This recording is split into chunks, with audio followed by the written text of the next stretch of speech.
esta primera entrega de Mobility by Vectio. Hoy estamos con el director técnico de la compañía, con Jorge Rodríguez. Gracias, Jorge, por acompañarnos. Lo primero que queríamos preguntarte era un poco tu formación y tu trayectoria y si realmente esta profesión fue una vocación siempre para ti. Mis estudios son de ingeniería, primero de obras públicas, luego de ingeniería de caminos. Dice mi madre que quería ser arquitecto. Creo que siempre tuve una inquietud por el espacio público, por el diseño de ese espacio en el que nos movemos todos. Cuando finalizo mis estudios de ingeniería de caminos, tengo que reconocer y confesar que no tenía ni idea que mi vida y mi carrera profesional iban a acabar relacionados con el tráfico, con el transporte y con la movilidad en general, ¿no? Con el diseño de ese espacio urbano, que sí es verdad que tenía esa inquietud de pequeño. Una vez finalizo mis estudios, la ingeniería de tráfico y la ingeniería de transporte en general en España, podríamos decir que estaba un poco evolucionada respecto a nuestros países del entorno. Realmente confieso que no sabía que me iba a dedicar a esto. Es verdad que cuando conozco este campo a través de Vectio, cuando Vectio prácticamente daba sus primeros pasos allá prácticamente hace unos 17 años, pues es verdad que me enganchó. Encauzo esa vocación de diseño, de planificación a través de la ingeniería de transporte. Y es verdad que una vez que probé, digamos, esa rama de la ingeniería, pues hasta el día de hoy es una cosa que engancha, ¿no? Y es verdad que la ingeniería de tráfico y transporte puede parecer muy desconocida, pero en el día a día de nuestras vidas tiene mucha influencia, ¿no? Nos levantamos por la mañana y nos tenemos que desplazar a nuestro centro de trabajo. Ese desplazamiento lo hacemos a través de unos medios de transporte público que alguien ha planificado. Cuando hacemos un viaje internacional, también llegamos a un aeropuerto y nos conectamos con otros países. Al fin y al cabo, la movilidad es una variable que todos los humanos, independientemente de donde residamos, tenemos presente en nuestro día a día, ¿no? Jorge, una cosa que quería preguntarte antes de nada es ¿qué entiendes tú por movilidad sostenible? Porque es un término que está en boca de todo el mundo y yo no sé si todo el mundo entiende muy bien lo que quiere decir. Sí, efectivamente, movilidad sostenible cada vez se escucha más, ¿no? Evidentemente, un primer significado para el término movilidad sostenible está indudablemente ligado al aspecto ambiental, ¿no?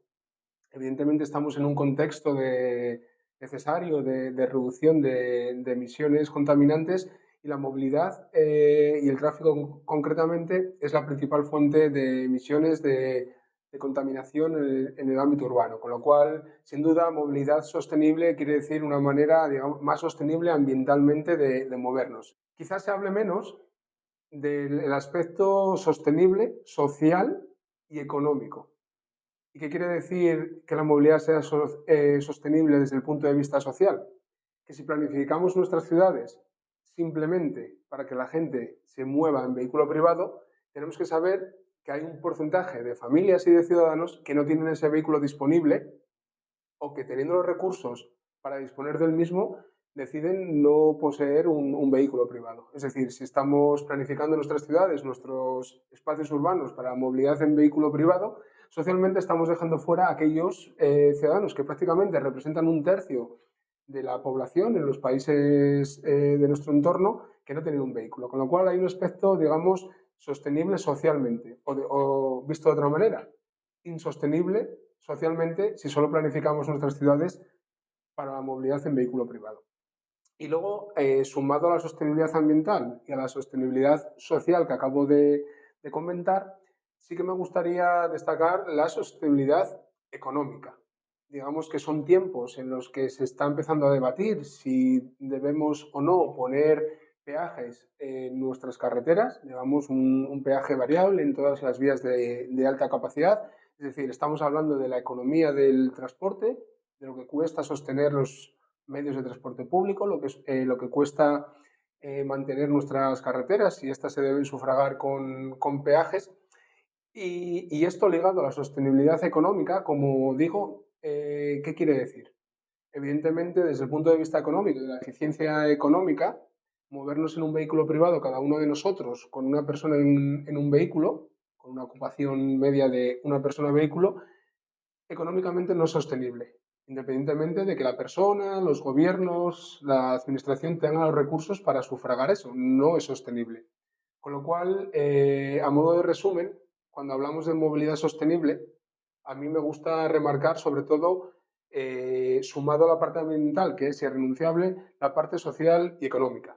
Vienen años por delante que seguramente las administraciones se tengan que enfrentar a la toma de decisión con unos recursos limitados, con unos gastos comprometidos, digamos, más irrenunciables hacia otras áreas como la educación, la sanidad, la seguridad, etcétera, etcétera. Y seguramente vengan restricciones para el transporte y para nuestra movilidad. Por eso tener presente la sostenibilidad económica de nuestra movilidad, que va ligada a la ambiental y a la social, creo que va a ser muy importante y va a jugar un papel determinante en las sociedades del futuro.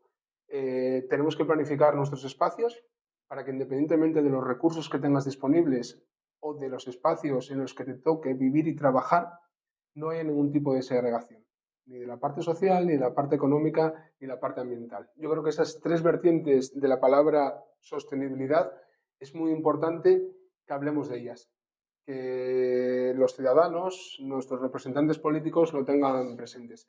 Quedarnos simplemente en la parte ambiental, que reitero es irrenunciable, sería un error si nos olvidamos de la parte social, de esa gente que no tiene vehículo privado para moverse y de la sostenibilidad económica. Son tiempos, yo creo que vamos a tener que pensar muy bien nuestros espacios públicos, ser muy eficientes en la toma de decisión y ver cómo podemos organizar la movilidad de nuestras ciudades, de nuestras regiones y de nuestros países de la manera más eficiente. Jorge, llevas más de 15 años ya en la compañía. Queríamos preguntarte por uno de los últimos casos de éxito internacionales de Bevtio, que me parece muy interesante también por la vertiente que tiene pública, ¿no? Y de internacional, del impacto a nivel global, que es el trabajo en Belgrado, tanto en el Estadio Nacional de Serbia como en la próxima Expo del 2027. Efectivamente, en el proyecto de Belgrado guardamos un grato recuerdo del mismo, principalmente porque cuando realizamos los análisis, todos los estudios, Belgrado era candidata a albergar la Expo del 2027 y hoy Belgrado es la sede de la Expo del 2027, ¿no? Compitiendo con ciudades muy importantes desde Estados Unidos, con Minnesota, Málaga en España, Phuket en Tailandia, es decir, la competitividad fue muy alta. La verdad que fue un proyecto en el que pudimos aprovechar nuestra experiencia previa en Serbia. De hecho, veníamos trabajando con la ciudad de Belgrado y con el propio gobierno de Serbia en un modelo estratégico de la ciudad, ¿no? Un modelo de 4 etapas que nos sirvió como fuente y como primera semilla para ese modelo de transporte, tanto de la Expo como del Estadio Nacional de Serbia. Evidentemente, era y es una exposición universal la que va a albergar Belgrado, que está basada en la sostenibilidad, y un diseño de los medios de transporte en el que los visitantes van a llegar a la exposición universal lo consideramos fundamental.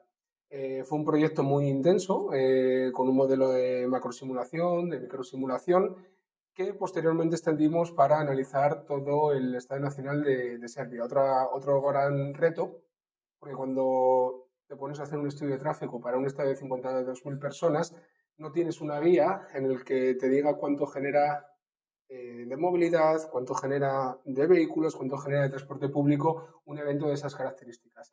Es ahí donde yo creo que el equipo que formamos en Vectio, nuestra curiosidad, nos hace llegar a análisis que nuestros clientes valoran.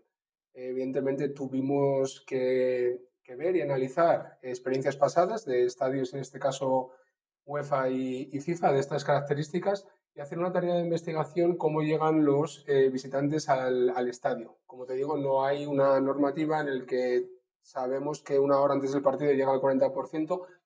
Eso no lo tenemos ni en el manual de capacidad ni en ninguna guía. Yo creo que ese son el tipo de proyecto que en Vectio nos gusta hacer, como te digo, sobre todo por ese afán de innovación, de búsqueda, de investigación, que yo creo que impregna a todos mis compañeros y al final las conclusiones, los análisis que surgen de esa curiosidad y ese afán de innovación es el que hace que, bueno, que proyectos como el de Belgrado guardemos, como te decía, un grato recuerdo. Pues Jorge, muy interesante lo que nos has contado. Muchas gracias por estar con nosotros en esta primera entrega de Mobility by Bestio y a seguir trabajando a nivel internacional a favor de la movilidad y el transporte sostenible. Muchas gracias, Óscar. Un saludo. Y hasta aquí la primera entrega de Mobility by Bestio.